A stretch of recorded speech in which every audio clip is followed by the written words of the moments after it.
Bike চালানোর সময় যদি হুট করে আপনার সামনে কোনো বাচ্চা চলে আসে তাহলে সম্ভব হলে ব্রেক করবেন, আর যদি ব্রেক করার সময়টুকু না পান তাহলে চেষ্টা করবেন বাচ্চার পিছন দিক দিয়ে চলে যেতে, কারণ বাচ্চা পোলাপানের যে মেন্টালিটি থাকে ওটা সব সময় থাকে সামনের দিকে দৌড় দেওয়ার। আবার সেম ভাবে যদি আপনার সামনে হুট করে কোনো একটা বয়স্ক লোক চলে আসে তাহলে চেষ্টা করবেন ব্রেক করার, আর ব্রেক করার যদি সময়টুকু না পান তাহলে চেষ্টা করবেন ওনার সামনে দিয়ে চলে যাওয়ার, কারণ বয়স্ক লোকদের মেন্টালিটি থাকে হচ্ছে সবসময় পিছন দিকে চলে যাওয়ার বা এক জায়গায় থেমে যাওয়ার। সেম ভাবে যদি আপনি বাইক চালানোর সময় আপনার সামনে কোনো মধ্যবয়স্ক পুরুষ বা কোনো ছেলে মানুষ চলে আসে তাহলে চেষ্টা করবেন ব্রেক করার, আর যদি সেটা নাও পারেন তাহলে চেষ্টা করবেন জাস্ট স্লো করার, কারণ স্লো করলে সে ওইটুক সময় পেয়ে যাবে সামনে পিছে ডাইনে বামে যেভাবে হোক সে কাটায় গুটা বের হয়ে যাবে, কারণ ছেলে মানুষের ওই এক্সপিরিয়েন্সটা থাকে। বাট যদি মনে করেন আপনার সামনে কোনো মেয়ে মানুষ চলে আসে তাইলে ভাই ওটারে ইমিডিয়েটলি ব্রেক করেন এবং ওই জায়গায় ব্রেক করেন, কারণ মেয়ে মানুষের সামনে আপনি বাইক নিয়ে আসলে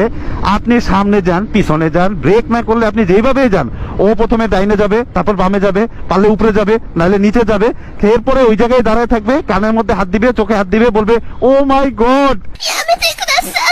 আর যদি কোনোভাবে ওইখান থেকে বাইকটা ফিরতে পারেন তাহলে যাওয়ার সময় ওই মেরে অবশ্যই একবার বলবেন